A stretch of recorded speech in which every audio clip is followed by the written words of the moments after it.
you ready, kids? Aye, aye, Captain! I can't hear you. Aye, aye, Captain! Oh! Fucking design on right now. Break it down, bring it back, make it clap. I got 3 old thoughts, new block, wear that thing. Bitches on my line, and you know. Assalamualaikum warahmatullahi wabarakatuh. Perkenalkan, nama saya Epa Wini. Saya berasal dari kelas B pagi dan program studi Bahasa dan Sastra Indonesia. Di sini saya mendapatkan tugas kuliah tentang sastra klasik Kalimantan Barat.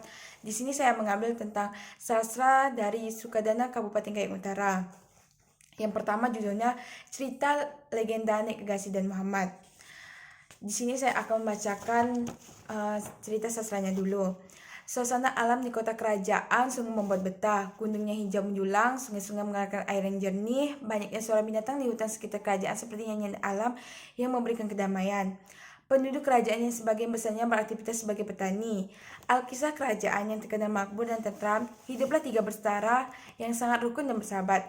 Ahmad merupakan anak pertama, Samad merupakan anak kedua, dan ketiga adalah Ahmad.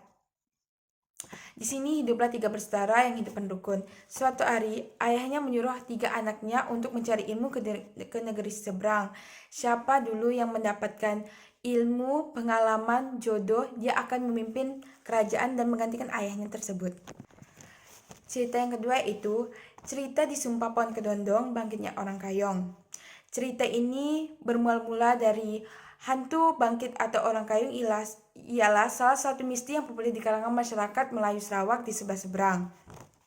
Dikatakan dalam rombongan ini ada dari mereka yang telah disumpah oleh pohon kedondong. Oleh sebab itu, karena rombongan ini, pohon kedondong keramat itu disumpah si penebangnya akan bangkit dari 7 keturunan. Hantu bangkit orang kayung karena orang kayung mendiami kampung Boyan dan tiada hantu bangkit di kampung Boyan. Namun begitu, bukanlah niat hak memakai isu-isu, sebaiknya hanya berkonsumsi informasi untuk berkelana dengan apa itu isi hantu pohon kedondong. Jadi, dari cerita ini kita tidak boleh menebang pohon kedondong begitu saja, dan kita menebangnya harus mengakhiri atau menyebutkan kata permisi. Yang ketiga ada cerita legenda Datuk Bubut yang Sakti. Di sebuah kampung kecil yaitu Kampung Pangkalan Buton, tempat ini dengan nama Payak Karang Mati, di sebuah dusun kaki bukit batu bercorek hiduplah seorang pemuda yang gagah perkasa yang bernama Datuk Bubut. Menurut legendanya, Tok Bubut lahir suku Melayu dan Dayak di Kalimantan. Yaitu di sini cerita Tok Bubut menceritakan tentang dia mengambil ikan, bekerja sebagai nelayan.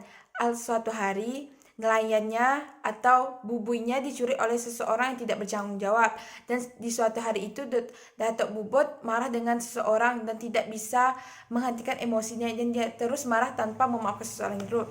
Dari beberapa hari kemudian Datuk Bubut memaafkan dengan satu alasan untuk seseorang itu. Latar objek pembahasan, saya mengambil data cerita Nek Gasi dan Muhammad pada tanggal 17 April 2023. Pada sore hari, saya dan kakak pergi ke rumah Nenek Ateng. Nenek Ateng adalah nenek saya, pada zaman dulu masih hidup sampai sekarang. Saya mengambil cerita di Sumpah Pohon Kedondong, Dongeng Bangkitnya Orang Kayong pada tanggal 27 Mei 2023 bertempat dengan Lebaran Idul Fitri, yaitu Lebaran ketiga.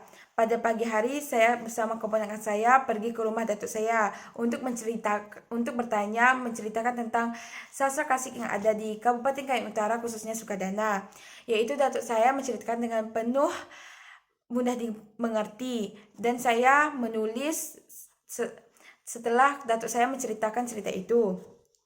Yang ketiga, saya mengambil cerita legenda Datuk Bubut yang Sakti pada tanggal 28 Mei 2023 bertepatan dengan acara kumpul keluarga. Pada pagi hari, saya menyampaikan bahwa ada dosen dengan mata kuliah sastra klasik Kalimantan Barat menyampaikan ke bapak saya, dan bapak saya menceritakan sastra klasik Kalimantan Barat dengan berjudul Legenda Datuk Bubut yang Sakti. tujuan pembelajaran sastra klasik di Kalimantan Barat, yaitu sebagai tugas mata kuliah sastra klasik di Kalimantan Barat. Yang kedua, kita harus melestarikan sastra klasik yang ada di Kalimantan Barat ini. Yang ketiga, mempertahankan sastra yang ada di Kalimantan Barat supaya tidak tenggelam. Yang keempat, menelaah lebih dalam tentang sastra. Yang kelima, mendokumentasikan sastra tersebut. Yang keenam, untuk menghibur. Yang ketujuh, mampu memberikan keindahan kepada pembacanya. Yang kedelapan, memberikan pengetahuan tentang sastra yang ada di Kalimantan Barat. Yang kesembilan, dapat mengambil hikmah dari sastra tersebut. Yang 10, membangkitkan pengetahuan estetik oleh pembacanya. Di sini saya membahas unsur intrinsik cerita legenda Nek Gegasi dan Muhammad. Temanya 3 bersaudara hidup rukun dan bersahabat, alurnya maju, latar waktu, malam hari, subuh, seminggu, bulan, tahun, latar tempatnya, kota kerajaan, hutan atau sawah, bukit dan lembah, kampung rumah, sungai. Yang selanjutnya, latar suasana, bahagia dan betah, dingin, gelisah, sedih, khawatir. Tokoh dan penokohannya, Nenek Gegasi. Nenek Gegasi itu jahat. Nenek Gegasi Majamal menjadi calon istri Muhammad dan dia melukai putri yang sebagai istrinya. Yang kedua, Muhammad. Muhammad itu baik hati, tegas. Muhammad menyelamatkan istrinya yang dijebak oleh Nek Gegasi dan Muhammad menurunkan para pengawalnya. Yang ketiga, Ahmad. Ahmad baik. Ahmad menuntut ilmu sampai ke seberang dan membantu orang lain. Yang keempat, Samad. Baik, dia menurut dan belajar untuk menuntut ilmu yang disuruh oleh ayahnya. Yang kelima, Ayah. Ayah itu tegas menyuruh anak-anaknya untuk pergi menuntut ilmu. Yang keenam, Menteri. Menteri itu penurut. Yang ketujuh, Ibu. Baik, penyayang. Ibu selalu khawatir terhadap 3 anaknya. Yang kedelapan, Putri. Putri itu sabar. Sabar menunggu kedatangan si Samad untuk menolong dia. Amanat. Amanat yang kita ambil dari cerita ini adalah kita harus berbakti kepada kedua orang tua dan bangsa, karena berbakti kepada orang tua adalah hal terpenting. Doa orang tua itulah yang membuat kita terkabul, dan kita harus patuh terhadap agama dan menjalankan syariat agama tersebut dan menjauhi larangannya. Dan kita harus mencari jalan pulang dimanapun kita berada, dan kita harus ingat jalan pulang dan ingat kedua orang tua kita di rumah. Yang kedua, unsur intrinsik cerita di Sumpah Pohon Kedondong Bangkitnya Orang Kayong. Temanya hantu bangkit mereka yang disumpah pohon kayong. Yang kedua, alurnya maju. Yang ketiga, latar waktunya malam, esok, dan maghrib. Latar suasananya sunyi, sepi, sedih, hujan, dan menyejukkan. Latar tempatnya kampung, tanah Sarawak, rumpah, dapur, dan tamu. Tokoh dan penokohannya, yang pertama ada hantu bangkit yang jahat. Yang kedua ada Pak Dua yang baik hati. Yang ketiga ada Edel setia kawan. Yang keempat ada Abang. Yang kelima ada Pak Gojek. Amat yang bisa kita ambil dari cerita ini adalah kita harus berhati-hati dalam menebang pohon. Kalau kita menebang tanpa kita tahu bahwa di pohon tersebut ada penunggunya, kita akan terkena musibah. Dan kita harus beribadah agar dijauhkan Allah oleh bangkit, iblis, dan sebagainya. Yang keempat ada unsur intrinsik cerita legenda Datuk Bubut yang sakti. Temanya Datuk Bubut yang mentangkap ikan lalu buburnya dicuri oleh seseorang. Alurnya maju. Latar waktunya malam, subuh, dan sore hari. Latar tempatnya kampung Pangkalan Buton, Bukit Selancong, Gunung Pramas, Taman Nasional Gunung Palung, Sukadana Kabupaten Kayong Utara, tepi sungai. Latar suasananya menegangkan. Tokoh dan petokohannya yang pertama Datuk Bubut. Datuk Bubut itu sifatnya pemarah, periang, gagah perkasa, dan penyambar. Yang kedua ada seorang pengembara. Seorang pengembara itu pencuri bubur Tok Bubut, yaitu dia suka mencuri, sifatnya tidak baik. Yang itu amanat yang bisa kita ambil dari cerita ini adalah kita tidak boleh mengambil apa yang bukan milik kita. Setidaknya kita harus mencari tahu dulu benda siapa yang ada itu, dan kita harus meminta kalau kita mau mengambilnya, dan kita harus meminta maaf kepada orang tersebut yang kita melakukan kesalahan.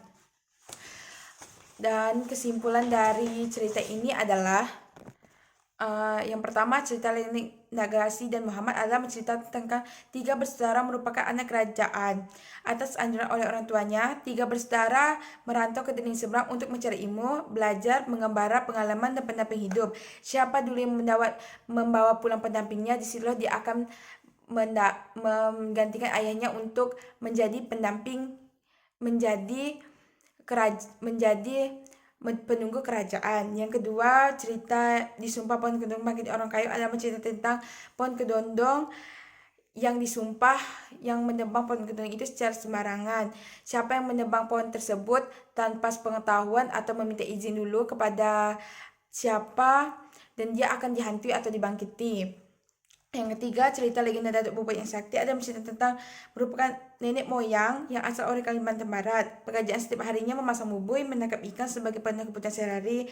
Penghasilan buburnya lumayan banyak, dan suatu hari di kala itu bubuinya dicuri oleh seseorang yang tidak bertanggung jawab, dan Datuk Boboi itu marah, dan Datuk Boboi memaafkan seseorang itu dengan suatu alasan. Terima kasih. Wassalamualaikum warahmatullahi wabarakatuh. Semoga penjelasan saya mudah